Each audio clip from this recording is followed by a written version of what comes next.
It's 2:47 in the morning. You're wide awake, staring at the ceiling, when your mind suddenly decides it's the perfect time to revisit that random conversation from years ago. The one where you said something a little off. Not terrible, not offensive, just off. And now your brain is analyzing it like it's evidence in a courtroom. Every word, every pause, that micro-expression you swear they made. You start wondering if they walked away thinking you were strange. Here's the truth you probably don't believe yet. They almost certainly forgot it ever happened. For the longest time, I assumed this habit meant I was just an overthinker, maybe a little anxious. And sure, those play a role, but there's something much deeper happening beneath the surface when your brain hits replay on old conversations. It has less to do with them, and far more to do with how you see yourself, and how badly you want control over something that is already sealed in the past. Most people assume conversation replay is about decoding the other person.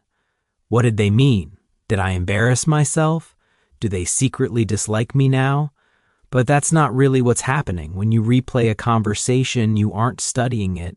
You're editing yourself inside it. You're imagining the version of you who responded flawlessly, who spoke effortlessly, who landed the perfect sentence at exactly the right moment. And the reason it stings is simple. That version never existed in real time. The moment is frozen and you're left negotiating with a past you cannot revise. Think about the moments your mind loves to drag back into the spotlight. Chances are they aren't the ones where you said something outrageous. They're the ones where you felt slightly misaligned. Maybe you tried too hard. Maybe your joke didn't land. Maybe you tripped over your words while trying to sound intelligent. Tiny moments, yet in your memory, they grow enormous. Why? Because they symbolize something larger than a conversation.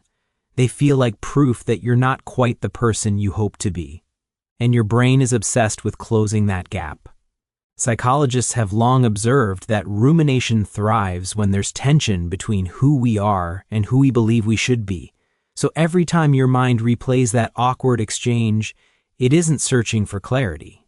It's trying to repair an identity fracture that largely exists in your imagination. You're rehearsing a version of yourself that never had the chance to step into reality. And here's where it gets both fascinating and a little heartbreaking. Every replay isn't actually the memory, it's the last edited version of the memory. Human recall doesn't operate like a recording, it behaves more like a manuscript that gets revised every time you open it. Which means that conversation you've revisited dozens of times, you're no longer remembering what truly happened. You're reliving a distorted narrative shaped by insecurity, fear, and self-doubt. In other words, you might be punishing yourself for a scene that never unfolded the way your brain insists it did. Pause on that for a moment.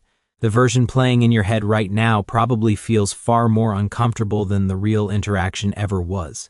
Your mind has likely zoomed in on the awkward seconds, blurred out the neutral ones, and maybe even invented silent judgments from the other person.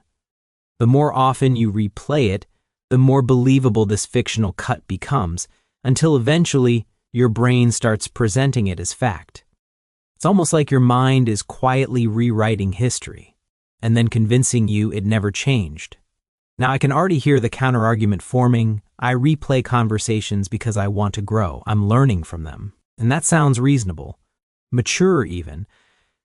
But there's an important distinction most people miss, the difference between reflection and rumination. Reflection is intentional. You revisit a moment, gather insight, and move forward. It has structure, direction, closure. Rumination is circular. You revisit the moment, pull out the lesson, forget you already learned it, replay it again, criticize yourself, and start the cycle over, usually at the exact hour your body is begging for sleep. It's a loop. And loops don't lead anywhere. Interestingly, the people who replay conversations most obsessively aren't necessarily the ones devoted to growth. Often, they're the ones craving control. And I say that gently because I recognize it. I've lived it. When your mind replays an interaction, it's attempting to control how you were perceived, control the storyline, control the past, which of course is impossible, But your brain is stubborn. It keeps searching for a hidden lever, convinced that one more analysis will somehow rewrite what already happened. There's another layer to this that rarely gets discussed. Each replay becomes a rehearsal for a person you think you should be. More charming, more composed, more confident, more impressive. And with every rehearsal, you quietly reinforce a dangerous belief that the real you, the one who actually showed up, wasn't enough. That's the part that aches a little, because the version of you running these mental drills believes it's protecting you, when in reality, it's building a case against you, gathering evidence that you're flawed, that you're unworthy. That connection requires perfection. Repeat this pattern long enough, and you start assuming flawlessness is the entry fee for being accepted. One conversational stumble begins to feel like proof that something is fundamentally wrong with you. Researchers have linked this cycle to low self-compassion. When you struggle to extend kindness toward yourself, your mind becomes less forgiving and far more prosecutorial. Anxiety feeds on this environment. The harsher your inner voice, the louder the mental courtroom becomes, and the trial never adjourns. The real tragedy isn't that you said something awkward years ago. It's that you've allowed one imperfect moment to narrate your identity ever since. You took a single data point and promoted it to a defining characteristic. But consider this. What if the conversations you replay aren't actually the ones that define you? What if your mind keeps returning to them precisely because they don't align with the fuller truth of who you are? On some level, your brain knows that one uncomfortable version of you isn't the whole picture. It keeps scanning the memory, trying to understand how that fragment fits into the broader story. It's your mind saying, "This doesn't match everything else I know. Look again." And maybe the answer isn't to replay the moment more skillfully, but to stop granting it so much authority over your self-image. Imagine redirecting that mental energy toward the people sitting across from you today, toward conversations that are alive, unfolding, and still capable of becoming meaningful memories. Because here's the quiet reality about conversations: they are moments, nothing more. They are not forecasts of who you will always be, not verdicts on your character, not permanent stains on your identity. They are simply instances where you showed up as a human being, imperfect, learning, adjusting, trying your best with the awareness you had at that time. And that has always been enough. The version of you in that old conversation didn't have hindsight, didn't get a rehearsal, didn't benefit from the growth you carry now. They responded with the tools they had, no more, no less. So maybe it's time to loosen your grip on the rewind button. Maybe it's time to allow those moments to remain where they belong, behind you.